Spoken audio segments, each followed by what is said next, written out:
y esta vez vamos a recurrir para eso al señor Mauricio Mulder, que como sabemos es un dirigente del APRA y ha sido congresista durante varios mandatos. Señor Mulder, muy buenos días y bienvenido a RPP.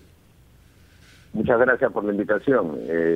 Aquí a disposición para cualquier pregunta. Queríamos saber cómo analiza usted lo que estamos viviendo y qué salidas le parecen las más razonables en la perspectiva de que el Perú pueda contar con un gobierno que asuma tareas urgentes y que en la medida de lo posible garantice una forma de unidad nacional.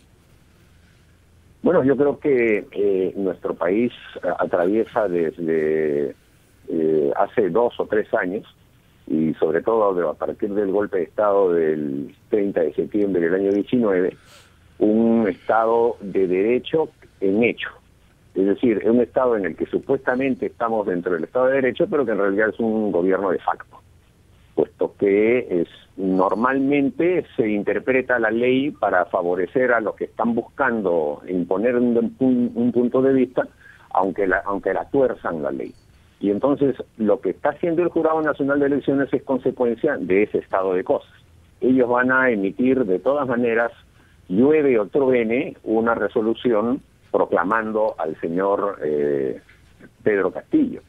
Ya será un tema adjetivo de discusión en el futuro, de que, bueno, no le correspondía al representante de las universidades privadas, que el de las universidades públicas estaba cuestionado, etcétera. Eso ya será adjetivo, porque van a imponer el hecho ya notorio de que ellos tienen una consigna, y esa consigna va a ser hacer la proclamación seguramente en esta semana. Así que los hechos creo que nos van a llevar a un deterioro jurídico en nuestro país, puesto que con el tema de que la Asamblea Constituyente se va a instalar sí o sí, como lo ha dicho el señor Castillo, y lo dice además a cada rato también el señor Bermejo y los demás representantes y el señor Cerrón, evidentemente entonces todo pasa a foja cero. Vamos a resetear el país y ellos son los encargados de volver a construir sobre eso un país según su criterio y no el criterio común que debiera buscarse, ¿no? Señor Mulder, ¿cómo está? Muy buenos días. ¿Qué tal? Buenos días. A ver, estaba leyendo una columna de Juan Carlos Tafur en Sudaca y yo quisiera su opinión respecto a también el comportamiento de la propia derecha, que tiene matices. Según Juan Carlos Tafur, Keiko Fujimori habría, así lo dice, roto con la extrema derecha al no estar en el campo de Marte con el señor Rafael López Aliaga, y más bien ha tenido un mitin paralelo. La diferencia entre ambos, según él señala, es que basaría en el caso del primero, que no reconocería por ninguna circunstancia un eventual triunfo de Castillo, y en el caso de Keiko, que sí lo haría. Usted no solamente es político, también ha sido y ha trabajado como periodista. Yo quisiera saber cuál debería ser el comportamiento post 28 de julio de ese sector ideológico del país también, porque ya tenemos claro el otro, pero este sector. A ver, lo que ocurrió el día sábado fue la iniciativa de un colectivo, que es la Coordinadora Republicana, que decidió convocar a distintas figuras políticas para hacer lo que se hizo, un acto de protesta, acentuando nuestras coincidencias y dejando de lado muchas de las discrepancias que tenemos, y por eso es que yo fui incluso orador a nombre del Partido Aprista, puesto que nosotros obviamente nunca hemos reconocido ni reconoceremos jamás, porque es parte de nuestro ADN, que somos un partido de derecha, pero sí sabemos que hay otros partidos de derecha con quienes coincidimos en la visión de lo que está ocurriendo en nuestro país, por lo menos en el campo jurídico o político, que es lo que se está viniendo por delante. Entonces yo no puedo decir qué cosa van a hacer o no van a hacer, porque probablemente cada uno tenga su agenda. Lo que sí debería ocurrir, si ya nos ponemos en el supuesto de que va a ser el señor Castillo proclamado, sí o sí, es que se genere una oposición democrática multipartidaria, como sea lógico, porque como va a ser un gobierno que va progresivamente a imponer puntos de vista que van a terminar, digamos, generando una situación muy complicada digamos, de devenir del país, porque en el campo económico, en el campo jurídico, en el campo político, van a haber una serie de problemas que además ellos mismos van a tener que resolver. Y entonces eso va a tener que hacer que el país necesite una oposición democrática que ponga los puntos sobre las sillas y que no permita que haya atropellos como los que presumiblemente puedan haber, en la medida en que sectores radicalizados quieran imponer puntos de vista por encima de la ley y de los derechos humanos. De acuerdo, señor Mulder. Permítanos, por favor, ir a una pausa y retomamos nuestra conversación precisamente sobre ese punto, sobre los términos de esa oposición democrática que usted preconiza y el temor, naturalmente, de que una asamblea constituyente pueda, como dice usted, resetear el país, utilizando esta palabra que viene de la informática. Vamos a hacer una pausa y retomamos nuestra entrevista con Mauricio Mulder, dirigente del APRA. Volvemos a Ampliación de Noticias, 8:52 de la mañana. Estamos conversando con el excongresista Mauricio Mulder, del Partido Aprista Peruano. Señor Mulder, ¿es viable para usted la, diríamos, intervención en estos momentos del presidente de la República para solicitar él, como lo pidió Keiko Fujimori, una auditoría internacional? Se lo pregunto porque hay quienes consideran que no debe hacerlo el presidente por el principio de neutralidad electoral. Y en segundo término, hay algunos anuncios que ha hecho Pedro Castillo, como el caso de Julio Velarde en el BCR, el distanciamiento que según Aníbal Torres hay entre Castillo y Cerrón. No sé si usted los considera creíbles o es que se tratan de discursos para la tribuna, como se dice, con el fin de tranquilizar a la población. Respecto a lo primero, creo que es un acto político, estrictamente, de la señora Fujimori, que quiere involucrar al gobierno en el tema. Obviamente Sagasti no va a hacer nada, absolutamente nada. Hasta me extrañaría que la reciba. Pero es un gesto político, un acto político adicional que la señora Fujimori está haciendo.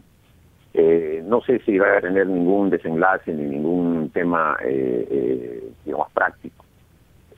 Ahora, en lo que se refiere a que el señor Castillo en la mañana dice A y en la tarde dice Z, bueno, eso es típico de los que justamente están buscando crear un clima de, digamos, apaciguamiento y que lleve a sectores menos politizados a una suerte de marasmo, como para que poco a poco las cosas vayan entrando de una manera menos traumáticas en el país. Claro, imagínese que el 28 de julio haga el anuncio total de su plan de gobierno, incluido la Asamblea Constituyente, las nacionalizaciones y todas las cosas que están proponiendo. Bueno, se genera una eclosión, ¿no?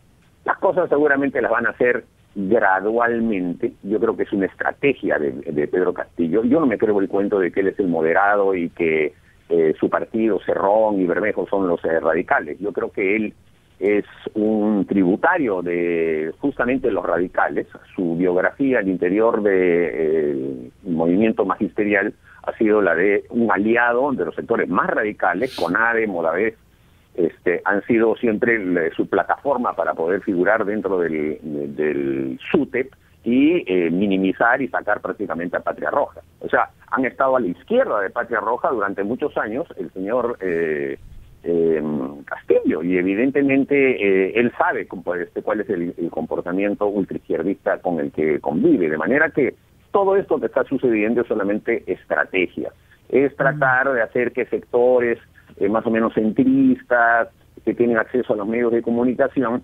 adormezcan un poco a la población con este tipo de cosas, ¿no? El tema, por ejemplo, del señor Velarde. Si el señor Velarde se queda, bueno, bien por el tiempo en el que se va a quedar, pero va a llegar el momento en que le van a decir usted haga esto, usted haga el otro, y él se va a tener que ir. Y además, cuando se habla de que se queda el señor Velarde, también se está hablando de que los demás miembros del directorio se van a quedar. ¿Van a aceptar que el señor Klimper y el señor Rafael Rey se quede? No lo creo. Entonces le van a cambiar al directorio. Y eso es potestad del Ejecutivo, ¿no es así? Son cuatro y tres del Congreso, pero al final es ratificado por el Congreso.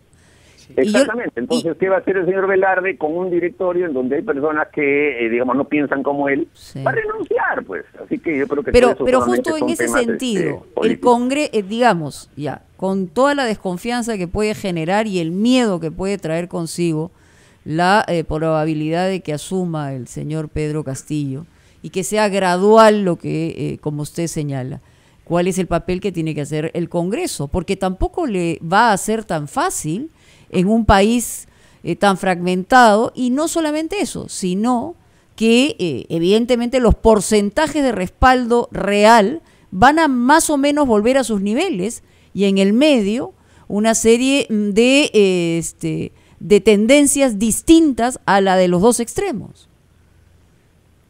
El problema del Congreso es que hay, creo que 7 u 8 bancadas, ¿no es cierto? La bancada oficialista tiene 37 miembros, la futura bancada oficialista. El resto son un mosaico. Y en nuestro país ver que 5 o 6 bancadas se pueden unir, eso nunca se ha dado, nunca se da. Las desconfianzas siempre están aflorando. Pero el deber sería que hubiera la posibilidad de que se genere una mesa directiva de la oposición, una alianza entre los 2 partidos o 3 partidos más grandes de la oposición, no sé si APP o Acción Popular o alguno de esos partidos más centristas, tuvieran ellos la posibilidad de ganar las elecciones al Congreso. Eso es lo que va a motivar, sin duda alguna, digamos, una acción y una reacción. La acción sería que los sectores democráticos podrían verse representados ahí, pero la reacción va a ser, obviamente, llamar rapidito a la Asamblea Constituyente, porque una vez que tengan la Asamblea Constituyente se pone por encima de todo, y después el Congreso ya deviene en una entidad absolutamente inútil, y obviamente gobernarán con esa Asamblea Constituyente. Señor Mulder, pero convocar a una asamblea, pero necesita una mayoría en el Parlamento. Es la madre de todas las batallas políticas en realidad, pero no hay mayoría de votos para eso. Y los congresistas saben muy bien que si se convoca a una asamblea constituyente podría terminar en realidad reduciendo a cero el rol del Parlamento que hemos elegido. Pero ¿dónde dice que es el Parlamento el que convoca a la Asamblea Constituyente? Eso no existe. Tampoco el presidente puede convocarla. Tampoco existe. existe. Nadie, o sea, no existe. Pero ellos van por la vía del referéndum, ¿no? Que hay una interpretación, una discusión respecto a la constitucionalidad del mismo. O sea, no hay ninguna norma que hable de una Asamblea Constituyente. Tú pones Asamblea Constituyente en el tablero de las normas del Estado peruano, no existe absolutamente nada. Quiere decir eso, entonces, que la Asamblea Constituyente será un hecho impuesto de facto. Mira, el señor Castillo dijo que él iba con un decreto supremo el mismo 28 de julio a convocar a la Asamblea Constituyente. Nada le impide porque como es un hecho fáctico, no hay ordenamiento legal que se lo impida. Podrían hacerlo como quieran. O sea, ahora estoy escuchando que quieren recolectar firmas, pero ¿dónde dice cuántas firmas son? ¿Quién da los planillones? Si el Jurado Nacional de Elecciones tiene que ver en eso, nada. O sea, el tema de la Asamblea Constituyente, por eso digo que es un reseteo, o sea, pues nos están poniendo a cero, y la Asamblea Constituyente se pondrá por encima de todos los poderes del Estado, y obviamente el Congreso va a ser el primero en ser disuelto, obvio. Bueno, vamos a ver entonces cómo se desarrollan las cosas. Tenemos que esperar de aquí todavía hasta el 28 de julio, ver si hay una proclamación en tiempo debido y después veremos esos debates porque nos ha alertado usted sobre algunos de los riesgos de lo que puede pasar. Muchas gracias por sus explicaciones y por su presencia en RPP. Señor Mulder, que tenga usted buenos días. Vamos a hacer una pausa y retomamos ampliación de noticias.